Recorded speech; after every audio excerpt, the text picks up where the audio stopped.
Griff Hamlin here from Blues Guitar Unleashed. Welcome. Thanks for joining me today. In today's video, I have a very cool lick. I have the tab for it and everything for you. This lick is specifically designed, I want to show you, I stole it fair and square from Matt Schofield, but it is a really great example of blending the major and the minor blues scales together all in one lick. And this is something that I talk about a lot. You may have heard referred to a lot, that mixing of the major and the minor blues sounds. I've talked about adding, I'll say, notes from the arpeggio. You can kind of look at it that way. But this is a really good example of that box 2, major sound with some extra stuff thrown in from the minor blues scale. So let's go ahead and jump right in and break it down. Now it is a triplet based lick. It's going to start in key of A. What's kind of interesting about it, you'll notice that I have no chord written on the very first measure.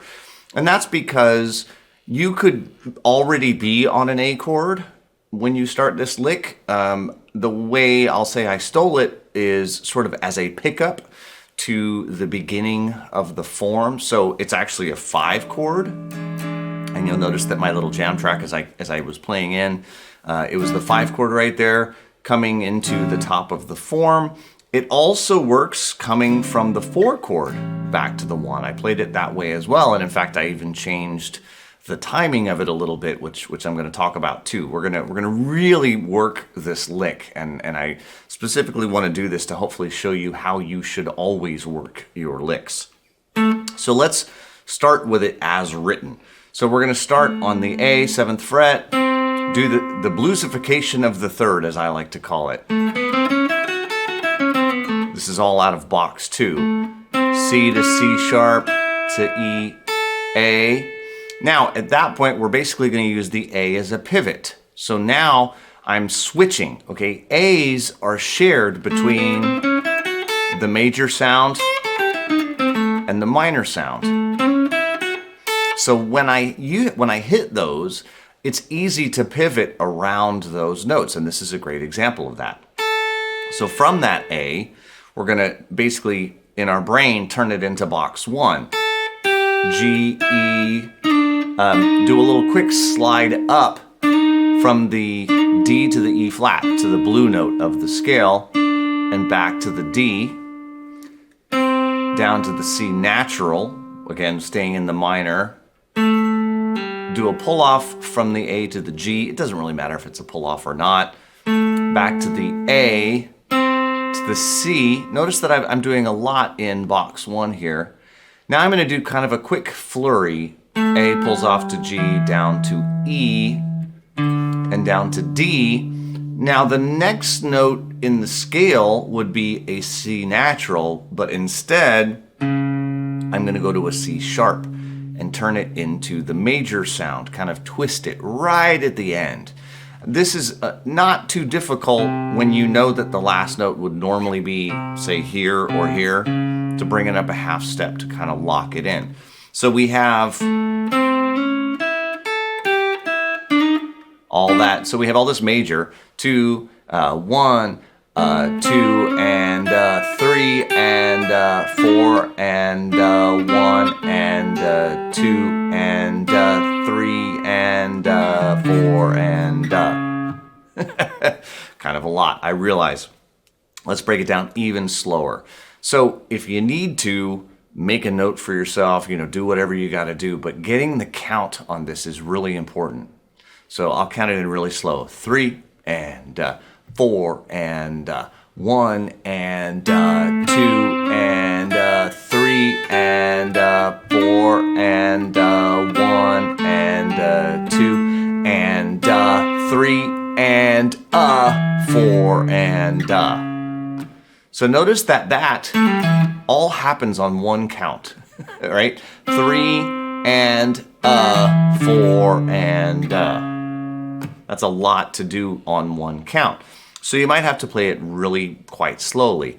1, and 2, and 3, and 4, and 1, and 2, and 3, and 4, and but it's a really, really nice lick. Has basically bookends a sort of classic, which is a great lick in and of itself. And I just took away, we have this little major bookend at the beginning, and then we have a bunch of minor, and then we have a little major bookend at the end again. And this is such a classic, and it's such a really fantastic way to blend the two sounds together, pivoting around that root. I talk about the idea of pivoting a lot. I actually have an entire course dedicated to pivoting around stuff like that. So it's moving back and forth between the major and the minor sounds, pivoting around a note that is shared or a note that is close by is just a really, really great way to make that work. So now that you've got that, let's talk about how we want to start to practice it, okay? Please don't just stop here. If you just kind of get it under your fingers and you just sort of like, yeah, I got it, okay. No, you don't got it.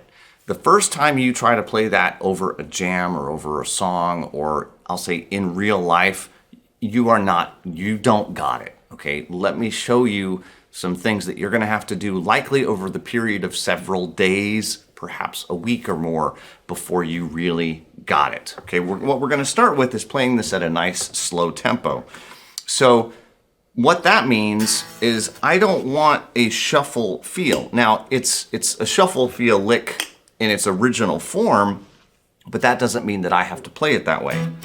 Instead, what I'm gonna do is I'm gonna give myself a nice slow blues, starting from the 5.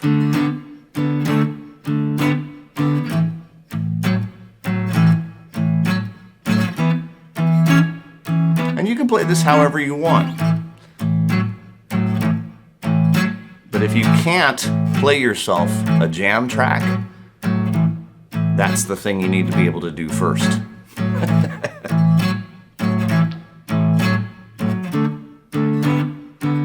And I'm just gonna keep going just so I have it available. In case you're curious, I'm using the Boss RC3 as my looper.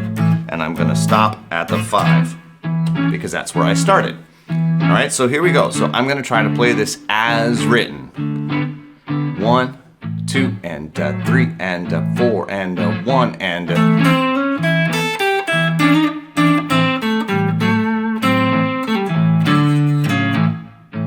right? 4, 1, 2.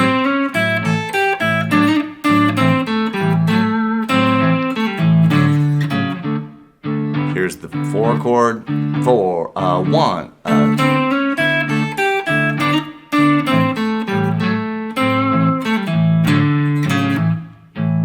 Now it's not going to work right here because the next chord is the D.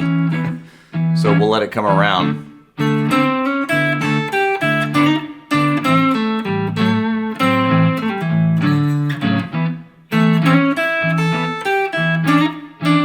Kind of messed that one up.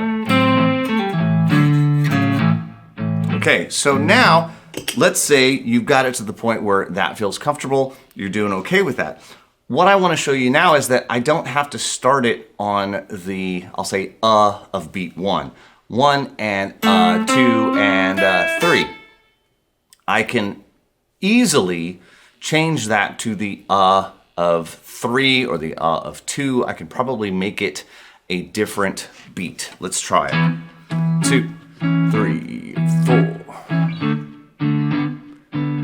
I'll do it coming in on this one. 1, 2, 3.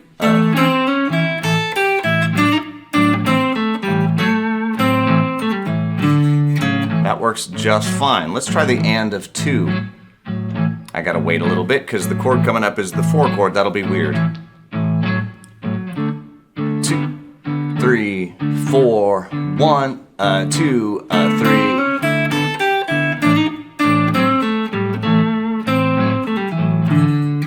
I don't think I love that one so much. Let's see if I did it on the of 4. 1, 2, 3, 4.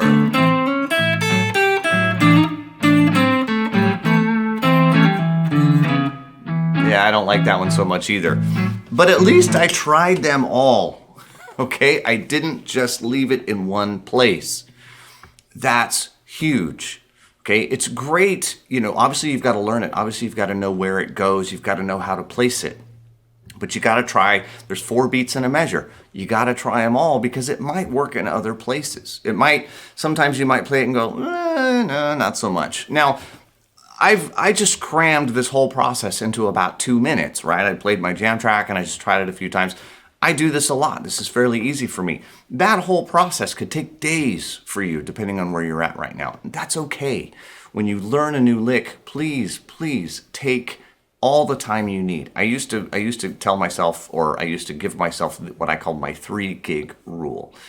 And this was when I was playing 6 nights a week. So every night of the week I had a gig. So if I learned a new lick or a new idea, I would go to the gig that night and I would try to play it. And I'd try to play it every chance I got. And usually that meant a whole lot of failure on the first night. Towards the end of the night, it would start getting better depending on the idea. Second night, I would get it maybe about half the time. You know, I'd be starting to get the hang of it, trying it in different places, trying it at different beats, different places within the progression, just really experimenting with it and trying to put it anywhere I could. The third night, I'd get it pretty much all the time. By the end of the third night, I would have it down. So I will encourage you to do the same thing. Try it in different keys. Try it at different speeds, right? If you're not comfortable, the easiest way to change keys on stuff like this is to play it with your eyes closed. 1.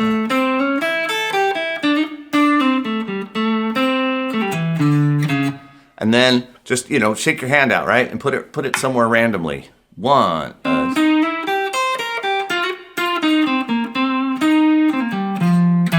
I don't even know until I look down. Oh, I was in C, okay? So I didn't even know, and I didn't care. I just moved my fingers. Just move your fingers. You got to get this from here to here. Okay, so I hope I've made that abundantly clear. Now, when I can play it at that slow speed, I'm gonna lay down something that maybe goes just a little bit faster, right? So if I kind of clear that one out, and then I say, all right, let's pick it up a little bit. 2, 3, 4. Again, starting from the 5.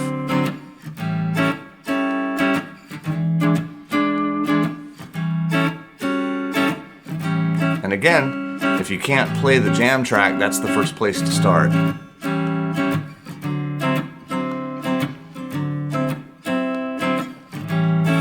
And it's just a blues in A. All right, now let's add that lick. 2, 4, or 1. Cool.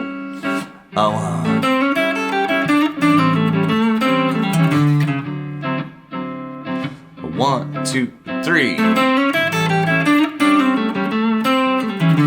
So remember that was I decided earlier that I liked it on beat 3, so I did it there.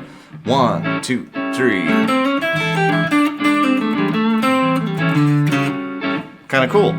I almost like it better there. 1. And I'm just going to play this over and over and over again, trying it in different places. And I want to try it at different tempos, and I want to try it at different keys. Now, it is a triplet-based feel, right? So I'm playing all kinds of triplets, triplet, triplet, triplet, triplet. Trying to put that over a straight feel, right? Something, it's going to sound awkward because triplets against that, while they sound great sparingly, they don't sound good when we, just continue to play them over and over and over again. We want to use odd timings like that and odd groupings sparingly. We don't want to necessarily go against the grain of the feel all the time. This lick does it all the time, so it's probably not going to be a good fit, but it's going to work great over any kind of slow blues. It's going to work great over any kind of shuffle feel because both of those are triplet based. Okay, so what you got is you got a really cool lick. Hopefully you look at it, hopefully you can see the shapes, right? Again, we have basically just box 2.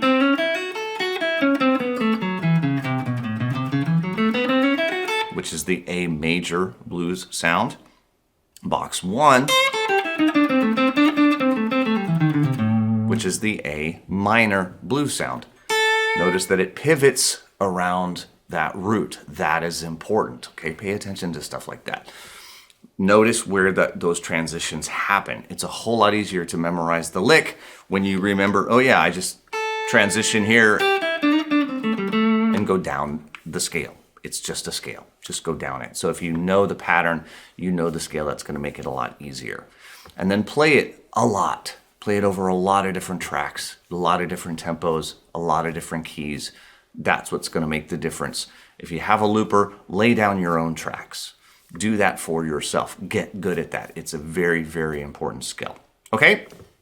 That's enough for today.